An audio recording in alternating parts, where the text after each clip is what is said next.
তোমরা সবাই কেমন আছো? আশা করি যে যেখানে আছো আল্লাহর অশেষ রহমতে সবাই ভালো আছো। আমিও তোমাদের দয়ায় ভালো আছি।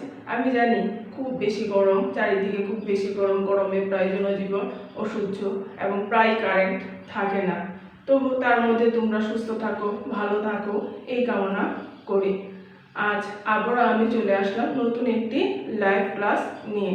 আমি ইশরাত জাহান, সহকারী শিক্ষক বাংলা, কলাগাঁও করিমপুর উচ্চ বিদ্যালয়, রাজনগর, মৌলভীবাজার।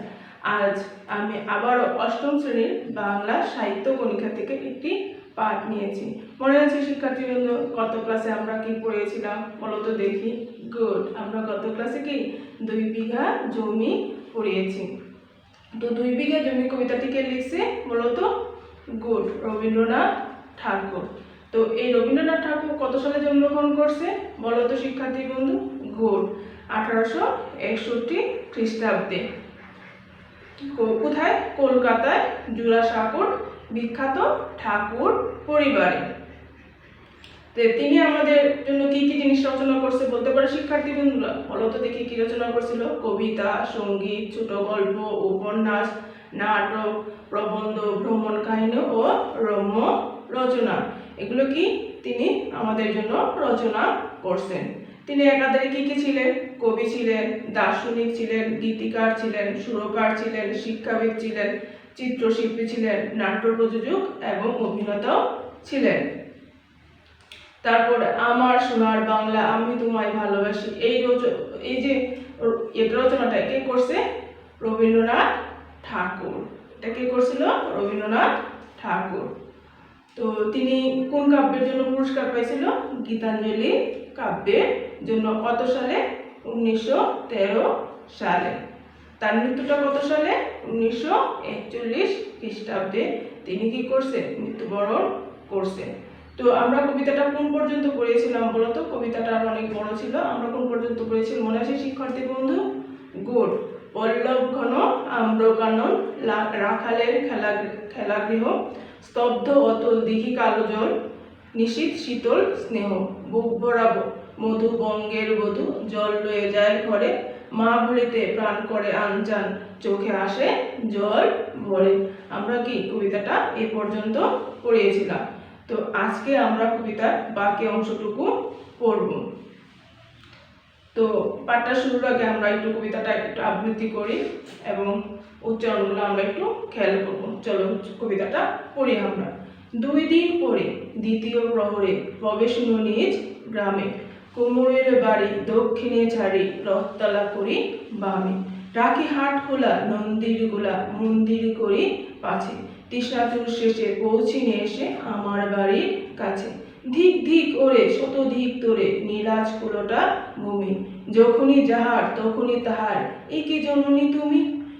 সে কি মনে হবে একদিন যবে ছিল দরিদ্র মাতা, আঁচল ভরিয়া রাখিতে ধরিয়া ফুল ফল শাক পাতা, আজ কোন রীতে কারে ভোলাইতে ধরেছ বিলাস বেশ, 5 রাঙা পাতা অঞ্চলে গাতা, পুষ্পে খচিত কেশ, আমি তোর লাগে ফিরেছি বিভাগে গৃহহারা সুখহীন।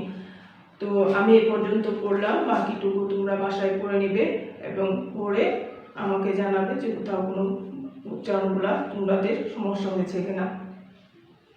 তো এখানে আমাদের কিছু নতুন শব্দ আছে, যে শব্দগুলো আমরা একটু দেখব। গোলা, শস্য রাখার মারাই বা আড়ত। গোলা মানে কি বললাম? শস্য রাখার মারাই বা আড়ত। উড়ে, ভারতের উড়িষ্যা বা উড়িয়া প্রদেশের লোক। উড়িয়া শব্দের অর্থটা কি বললাম? ভারতের উড়িষ্যা বা উড়িয়া প্রদেশের লোক। তৃষাতুর, পিপাসা বা তৃষ্ণায় কাতর। তৃষাতুর শব্দের অর্থ কি? পিপাসা বা তৃষ্ণায় কাতর। প্রহর, প্রহর শব্দের অর্থ কি? 3 ঘন্টা কাল। পারিষদ শব্দের অর্থ কি?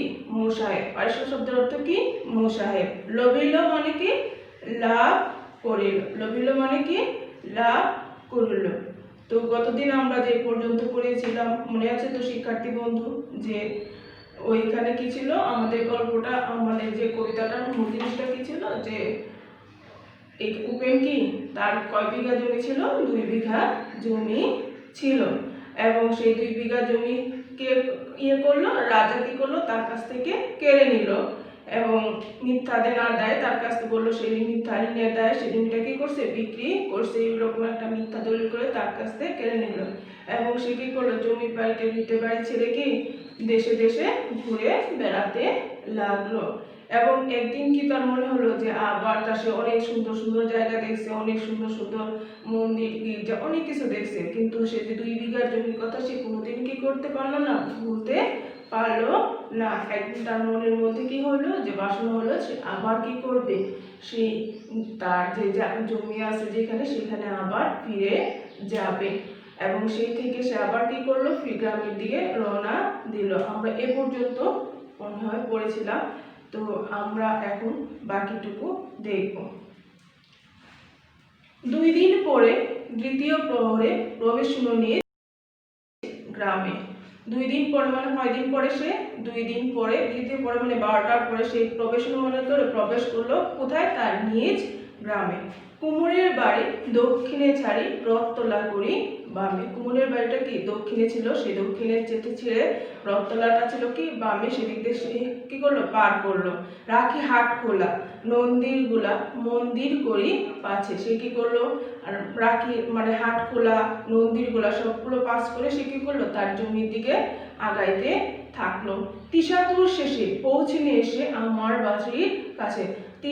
তৃষ্ণাতুর মানে কি, তৃষ্ণায় কাতর, পিপাসায় কাতর অবস্থায় সে কি করলো, পৌঁছিনে মানে কি তার বাড়ির এখানে কাছে এসে পৌঁছলো।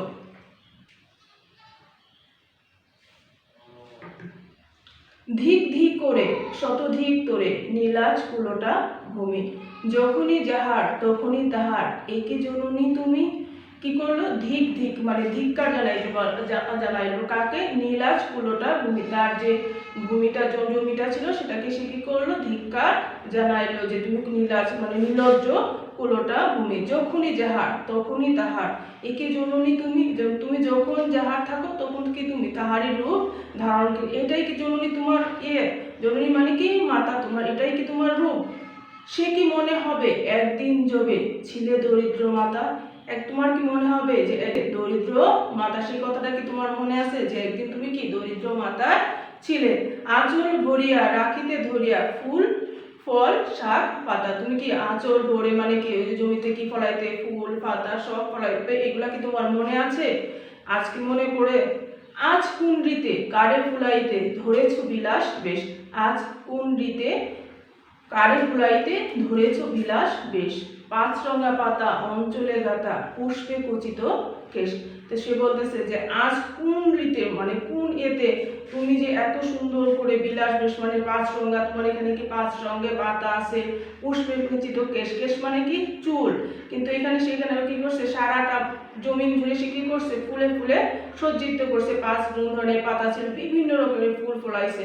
তো এই যে বিলাস বেশ ধারণ করছে, এটা কার জন্য ধারণ করছে, আমি তোর লাগি ফিরেছি বিভাগী গৃহহারা শোকহীন, আমি কি তোর জন্য কি আজকে এই তোর জন্য আজকে কি আমি জমি ভূমি মারা দেশ ছাড়া এবং আমি গৃহহারা, আমি বিভিন্ন জায়গায় কি ঘুরতেছি তোর জন্য, শুধু বিভিন্ন জায়গায় কি ঘুরতেছি।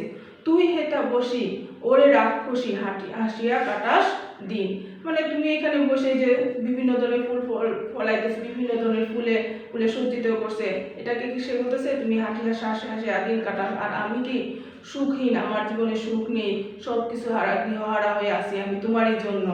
ধনীর আদরে গরব না ধরে এতই হয়েছে ভিন্ন, মানে ধনীর আদরে কি তার অহংকার না ধরে, যে কারণে সে এত ফুল ফলাইছে এবং তার 5 রঙের ফুল ফলা আছে, কিন্তু সে কি আছে, সে তার কিন্তু জমিটা নেই, সেটা জমিটা কি সে অন্যের হয়ে গেছে।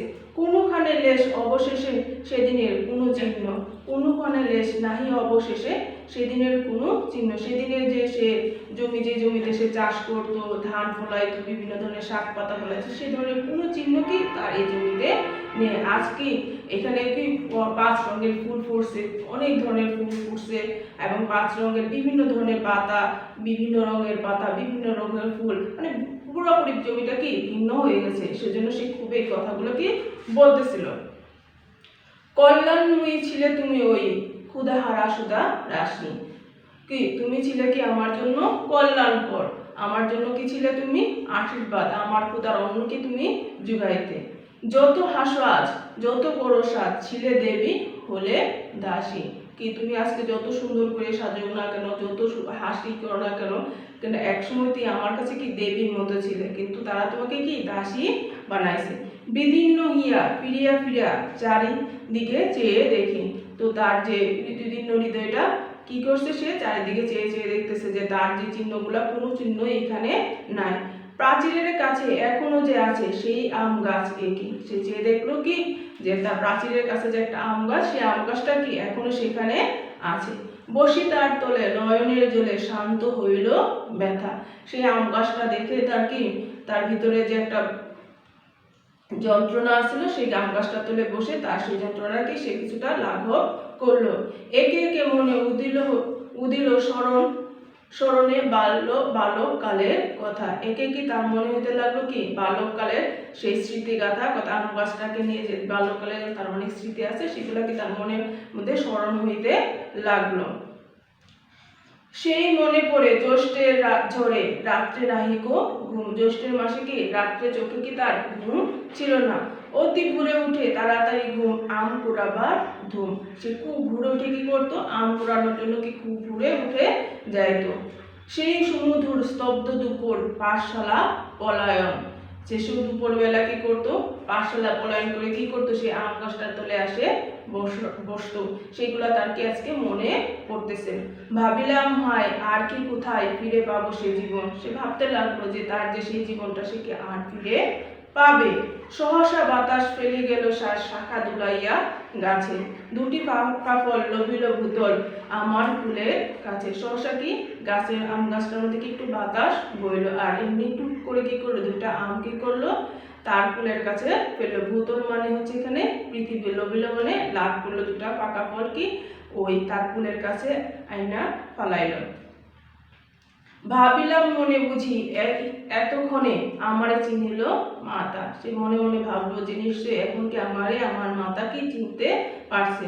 স্নেহের সেদানে বহু সম্মানে বাড়ে ঠেকানো মাথা। তো সে কি করলো, আবার সেই যে আম দুটা কুড়াইয়া এটা মনে করলো যে সে তার মাতা কি তাকে চিনতে পারলো, সেজন্য বাড়ির সম্মানে কি সে মাথাটা আবার ঠেকাইলো। হেনকালে হাই যমদূত প্রায় কোথা হেতু এলো মালি। জুটি বাঁধা উড়ে সপ্তম সুরে বাড়িতে লাগিল গালি। এই সময়টি প্রায় যমদূতের মতো কি মালি ছুটে আসলো, আয়সা বিভিন্ন ধরনের গালিগালাজ পাড়তে লাগলো। এই করছে আমটা ঘুরে নিচ্ছে, মানে আম চুরি করছে, এরকম বিভিন্ন ধরনের কি যমদূতের মতো সে ছুটে এসে কি করলো, গালিগালাজ করতে লাগলো। কহিলাম তবে আমি তো নীরবে দিয়েছি আমার সব, দুটি ফল তার উপরই অধিকার এত তারি কলরব। সে বলল যে আমি তো নীরবে আমার সব কিছু দান করছি, মাত্র দুইটা ফল নিয়েছি, তার জন্য কি এত চিৎকার চেঁচামেচি কলরব এত চিৎকার চেঁচামেচি করতেছিল। চিনিল না মুড়ে নিয়ে গেল ধরে কাঁধে তুলে লাঠি গাছ। সে কি করলো, মালিক তাকে চিনতে পারলো, মালিক তাকে চিনতে পারলো না, তাকে কি করলো টেনে হিঁচড়ে নিয়ে গেল কোথায়, বাবুর কাছে।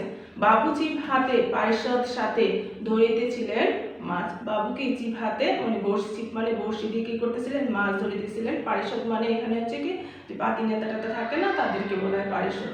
শুনির বিবরণ উদে তিনি কোন মারিয়া করিব কোন। সে যখন শুনতে পারলো যে তার কাছ থেকে আম নিছে, সে রাগে মগে কিটুমুটি হয়ে গেল যে তোরে আমি এখন মেরে ফেলবো, অনেক গালিগালাজ করতে, তাকে কি করতে বললো, গালিগালাজ পাড়তে লাগলো। বাবু যত বলে পারিষদ দলে বলে তার শত গুণ। বাবু যত কয় তার চেয়ে বেশি করে, যে পাতি নেতারা তার আরো বেশি কথাবার্তা শুনেছে। আমি কহিলাম শুধু দুটি আম ভিক মাগি মহাশয়। সে বললো যে আমি মাত্র দুইটা আম মহাশয়, আপনার কাছ থেকে দুইটা আম কি ভিক্ষা, যে আপনি আমাকে দুইটা আম দিয়ে দেন। বাবু কয়ে হেসে বেটা সাধু বেশে পাকা চুর অতিশয়। বাবু কি বললো যে আরে তুই তো সাধু বেশে কি একটা পাকা চুর, এটা তোর আমটা দেওয়া যাবে না। আমি শুনে হাসি আঁখি জলে ভাসি এই চুলো মোর ঘটে। সে কি করলো, আঁখি জলে ভেসে মনে মনে ভাবতে লাগলো যে আসলে আমার সব কিছু কিন্তু আজকে আমি দুইটা আমের জন্য কি চুর হয়ে গেলাম। তুমি মহারাজ সাধু হলে আজ আমি আজ চুর বটে। তুমি কি আজ মহারাজ হয়ে গেলে, আমার জমির উপরে আমার জিনিস ফলায় সব কিছু নিয়ে তুমি কি আজ মহারাজ, আর আমি কি এই দুইটা আমের জন্য কি আজ চুর হয়ে গেলাম।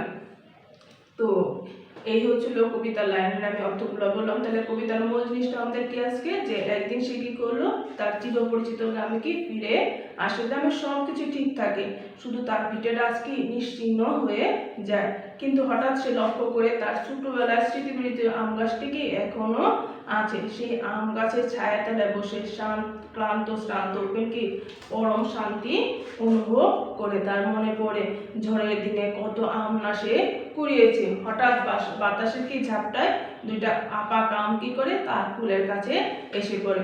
আম দুটি সে কি জননী স্নেহের দান মনে করে গ্রহণ করে। কিন্তু তখনই কি আসে, মালি ছুটে আসে এবং উপেনকে কি চুর বলে গালিগালাজ করতে থাকে এবং উপেনকে কোথায় নিয়ে যায়, জমিদারের কাছে ধরে নিয়ে হাজির হয়। উপেন জমিদারের কাছে আমটি ভিক্ষা চাইলে জমিদার তাকে কি বলে, সাধু বেশে সে চিৎমিথ্যা চুর বলে অপবাদ দেয়।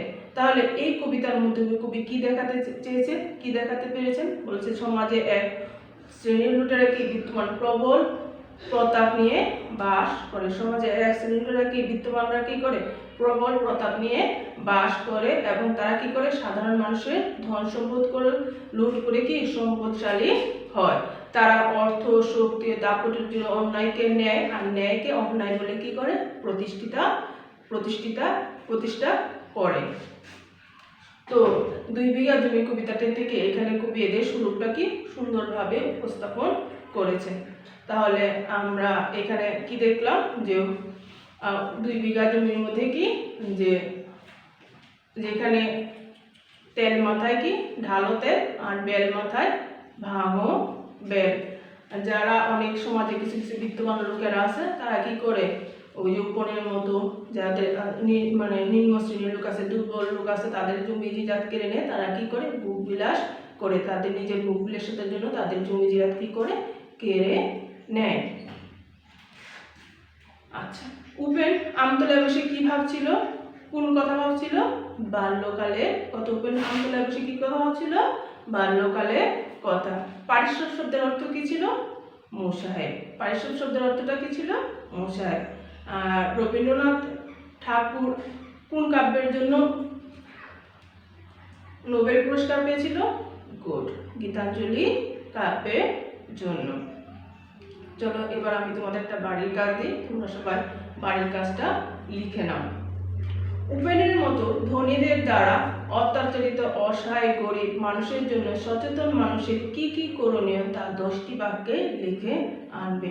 আমি আবার বলতেছি, উপেনের মতো ধনীদের দ্বারা অত্যাচারিত অসহায় গরিব মানুষের জন্য সচেতন মানুষের কি কি করণীয় তা 10টি বাক্যে লিখে আনবে।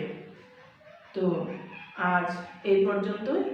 আগামী ক্লাসে আবারও তোমাদের সাথে দেখা হবে। সেই পর্যন্ত তোমরা সবাই ভালো থাকো, সুস্থ থাকো। আল্লাহ হাফেজ।